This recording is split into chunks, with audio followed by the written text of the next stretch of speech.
So hello everyone. In this video lecture, we are going to be trying to see one more method which are using to find out the forces in that particular system. In the previous lectures, we have seen there is a resolution method or method of projection method we use to find out the resultant the forces in a particularly when there is a component forces are acting. And the next we have seen the parallelogram law method.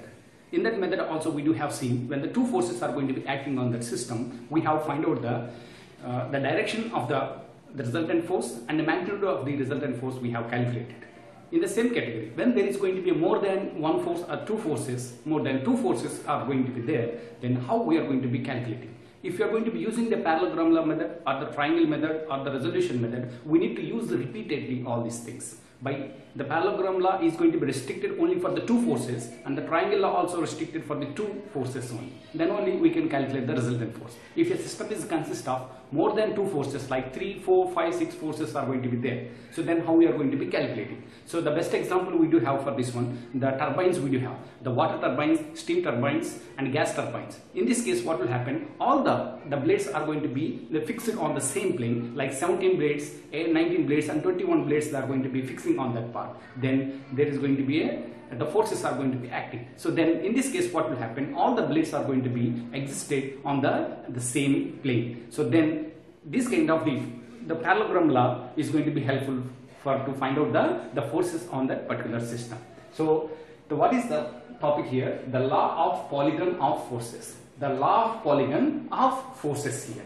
So then the statement here is going to be if a number of coplanar forces are acting. So here the condition is that the number of coplanar forces are acting on a point. So this point is going to be existed on the rigid body such that they can be represented. That means these coplanar forces can be represented in magnitude and the direction by the sides of the polygon taken in order.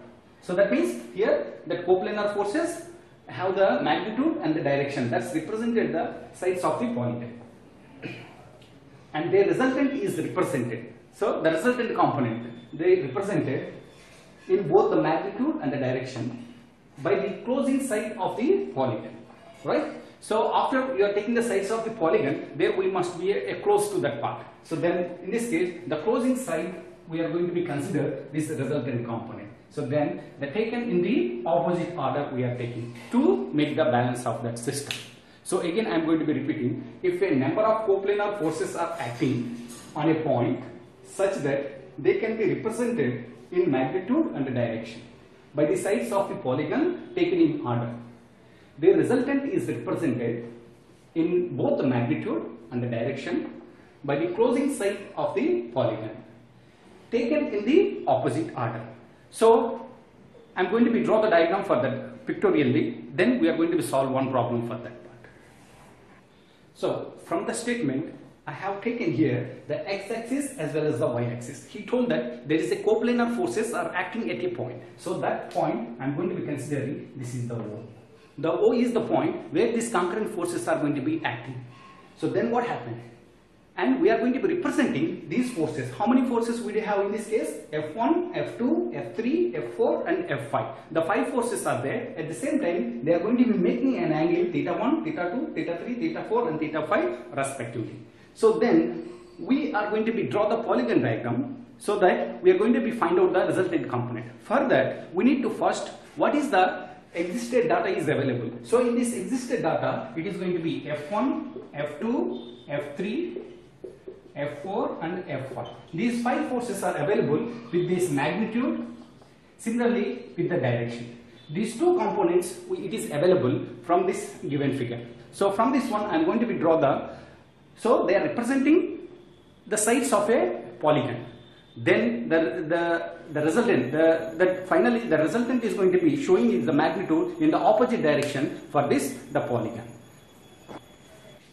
So to draw the diagram here, I am going to be taking the vector diagram in this case. Suppose if you have F1 is going to be certain magnitude we do have, that is in the x newtons it is available.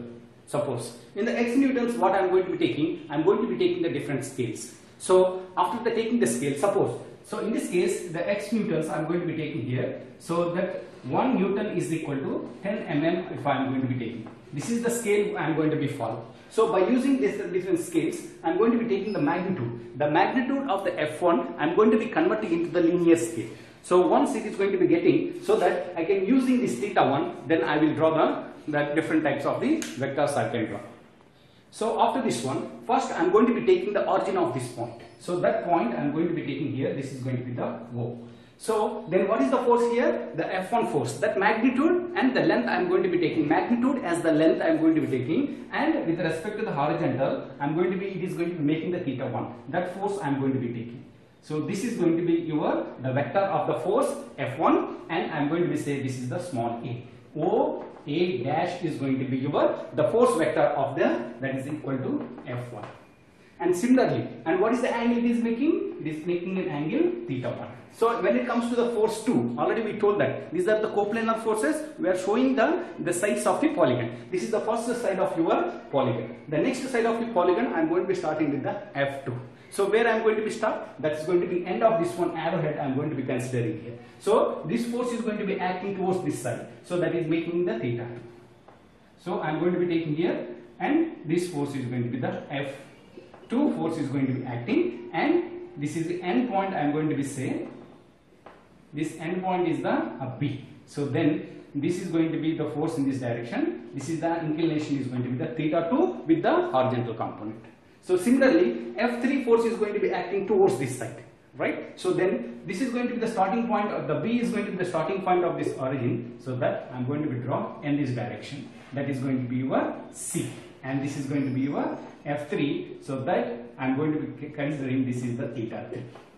Right? So I have drawn the F3 force as the one more side of the polygon. Similarly, F4 also I am going to be taking here. So how is going to be the F4? This is going to be the force is going to be acting towards this.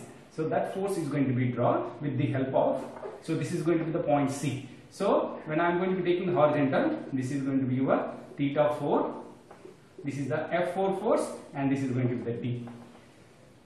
So this is the magnitude that I have shown the sides of the triangle. Similarly, the F5 force is going to be acting here. So same case, in this case also, I am going to be draw the inclination of the theta 5 with the horizontal component. I am going to be draw in this direction. The magnitude of the force 5 we have taken. At the same time, the inclination that is going to be theta 5 I have taken from this horizontal axis, that's going to be theta 5. So these are the forces of the concurrent forces that we have shown the sides of the triangle. And we are going to be say that the opposite side we are going to be taking that as representing the resultant component, and their magnitude and direction also we are going to be finding from that. That's I am going to be joining here. So this is going to be the dotted lines I am showing here. It is going to be representing your resultant component R, and it is going to be making an angle theta. Sorry, this is going to be making an angle alpha I am going to be taking here. So right, and we are going to be measuring the distance between these 2 points OE. So that R is equal to OE vector I am going to be taking. Once we are going to be taking this length, I am going to be multiplying with that scale. So then finally I am going to be getting R is in terms of the newtons. Once we are getting, then alpha we are going to be measuring here. So that's going to be the horizontal component of this horizontal line, and the inclination we are going to be measuring with the protractor. Then finally, this way we are going to be solving the law of polygon of the forces by using the graphical vector method.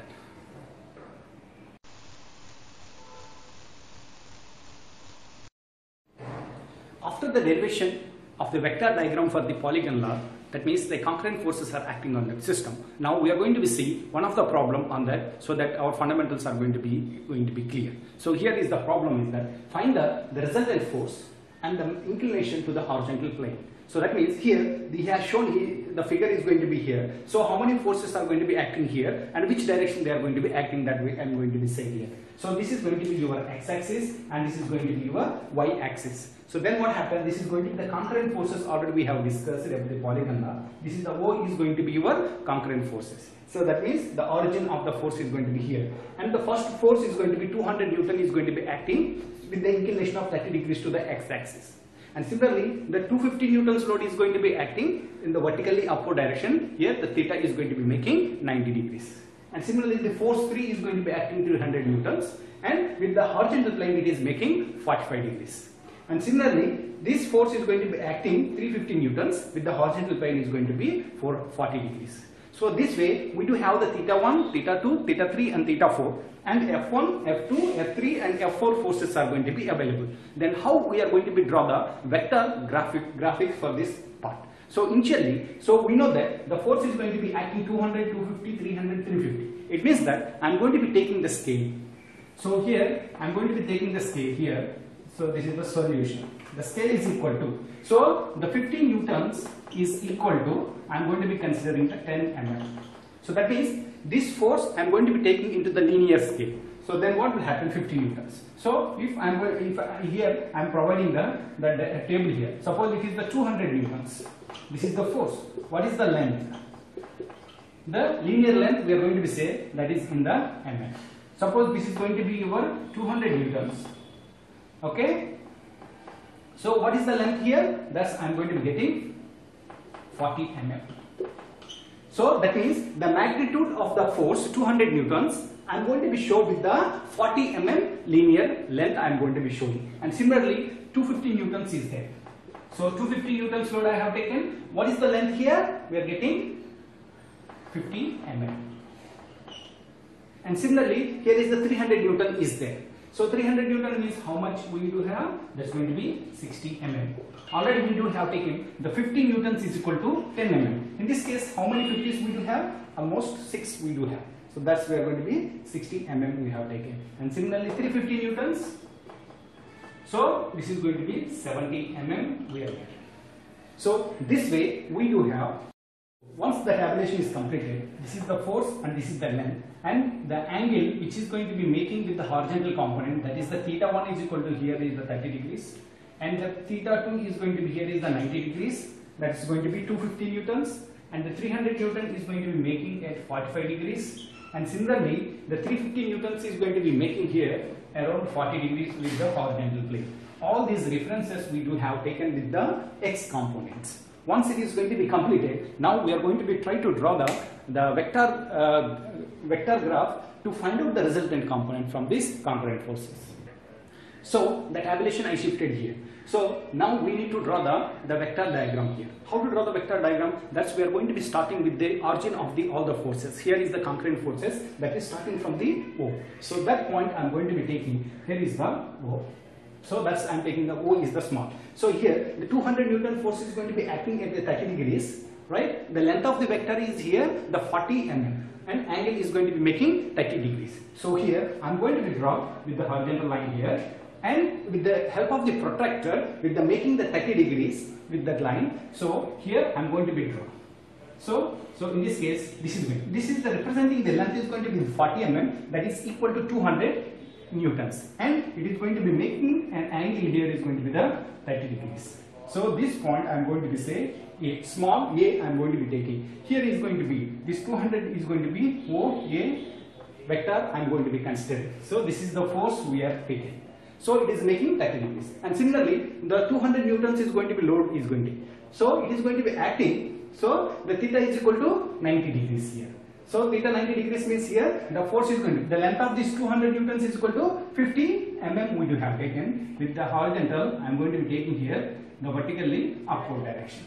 So the length of this one is equal to the 50 mm, that is representing the 250 newtons. So this end point I am going to be say this is the P, and this force is going to be, so this is going to be 200 newtons force, and this is going to be 250 newtons load force is going to be acting. And similarly the force 3, that is going to be 300 newtons is going to be acting at an angle of 45 degrees, right? So that is going to be the B is going to be the starting point, and this is I am going to say B vector.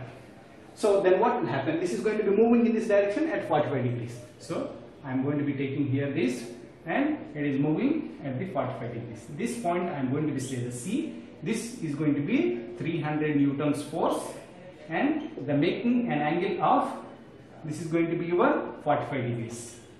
So this way the force is going to be, the BC is going to be representing, this is going to be the BC is going to be the vector representing the 60 mm line, that is equal to 300 newtons. And similarly the force 4 is going to be, this is around the 350 newtons load is there, right? And I am going to be taking in this direction, which is going to be making with the horizontal component around 40 degrees. And what is the length of this vector? 70 mm.